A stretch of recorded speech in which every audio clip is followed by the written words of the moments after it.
ബി.ജെ.പിയുടെ പുറംപൂച്ച് പുറത്തു ചാടി. സിദ്ധരാമയ്യയുടെ വയനാട് സഹായ വാഗ്ദാനങ്ങൾക്കെതിരെ ബി.ജെ.പി നേതാക്കൾ കേരളത്തെ സാമ്പത്തികമായി അടിച്ചമർത്താനുള്ള കേന്ദ്രത്തിന്റെ അജണ്ട വെളിവാക്കുന്നതാണ് ഈ പ്രതികരണം എന്ന് വേണം കരുതാൻ. കർണാടകയിലെ പ്രധാന വിഷയങ്ങൾ പരിഗണിക്കാതെ മുഖ്യമന്ത്രി സിദ്ധരാമയ്യ കേരളത്തിലെ വയനാടിന് മുൻഗണന നൽകുന്നുവെന്ന് ആരോപിച്ച് കർണാടക ബി.ജെ.പി വയനാട്ടിലെ ഉരുൾപൊട്ടൽ ബാധിതർക്ക് 100 വീടുകൾ നിർമ്മിച്ചു നൽകുമെന്ന കർണാടകയുടെ വാഗ്ദാനത്തിൽ മൗനം പാലിക്കുന്നതിനിടെ ചോദ്യം ചെയ്ത് സിദ്ധരാമയ്യ കേരള മുഖ്യമന്ത്രി പിണറായി വിജയന് കത്തയച്ചതിന് തൊട്ടു പിന്നാലെയാണ് ബി.ജെ.പിയുടെ പ്രതികരണം.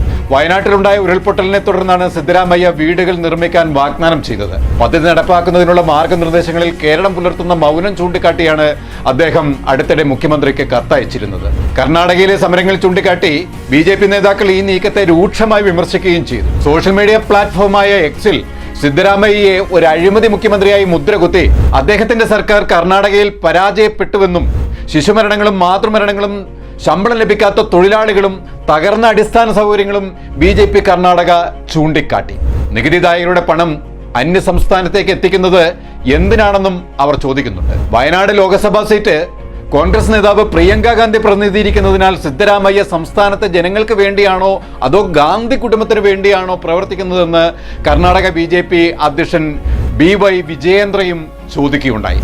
പ്രധാനമന്ത്രി ആവാസ് യോജന പോലുള്ള പദ്ധതികൾക്ക് കീഴിൽ കർണാടകയിലെ ഭവന നിർമ്മാണത്തെ സർക്കാർ അവഗണിക്കുന്നുവെന്ന് BJP MLA doctor Bharath Shetty വിമർശിച്ചു. അതേസമയം BJP MLA CT. Ravi Wayanad പദ്ധതിയെ ഹൈക്കമാൻഡിനെ പ്രീതിപ്പെടുത്താനുള്ള ശ്രമമാണെന്ന് വിശേഷിപ്പിക്കുകയും ചെയ്തു. വയനാടിനെ സഹായിക്കാനുള്ള സിദ്ധരാമയ്യയുടെ ശ്രമങ്ങളെ കോൺഗ്രസ് പ്രതിരോധിക്കുകയാണ്. ഭൂട്ടാൻ, നേപ്പാൾ, ശ്രീലങ്ക തുടങ്ങിയ രാജ്യങ്ങൾക്ക് മോദി സർക്കാർ 9,000 കോടി രൂപയുടെ സാമ്പത്തികം നൽകിയിട്ടുണ്ടെന്ന് ബി.ജെ.പിയുടെ ആരോപണങ്ങളെ എതിർത്ത് മന്ത്രി രാമലിംഗ റെഡ്ഡി പറഞ്ഞു.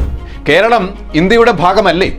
വയനാടിനെ സഹായിക്കുന്നത് മനുഷ്യത്വത്തിന്റെ കാര്യമാണ്. 2013 മുതൽ 2018 വരെയുള്ള സിദ്ധരാമയ്യ സർക്കാരിന്റെ കീഴിലുള്ള സംസ്ഥാനത്തിന്റെ വിപുലമായ ഭവന പദ്ധതികൾ ചൂണ്ടിക്കാട്ടി കോൺഗ്രസ് എം.എൽ.എ സി നാഗരാജ് യാദവും പദ്ധതിയെ ന്യായീകരിച്ചു. അന്ന് ഞങ്ങൾ ലക്ഷക്കണക്കിന് വീടുകൾ നിർമ്മിച്ചു. ബി.ജെ.പി ഭരണകാലത്ത് ഒരു വീട് പോലും നിർമ്മിച്ച് നൽകിയിട്ടില്ല. ദുരിതത്തിൽ അയൽ സംസ്ഥാനങ്ങളെ സഹായിക്കുക എന്നത് ഒരു ഫെഡറൽ സംവിധാനത്തിന്റെ ആത്മാവാണെന്നും അദ്ദേഹം കൂട്ടിച്ചേർത്തു. ആഴ്ചകൾക്ക് മുമ്പ് വിജയനഗർ എം.എൽ.എ HR ഗവിയപ്പ ഗ്യാരണ്ടി പദ്ധതികൾ ഭവന പദ്ധതികൾക്ക് തടസ്സമാകുന്നുവെന്ന് അഭിപ്രായപ്പെട്ട് വിവാദം സൃഷ്ടിച്ചിരുന്നു. അദ്ദേഹത്തിന്റെ പരാമർശങ്ങൾക്ക് ഉപമുഖ്യമന്ത്രി D.K. ശിവകുമാറിൽ നിന്ന് ശക്തമായ തിരിച്ചടിയും ഉണ്ടായി.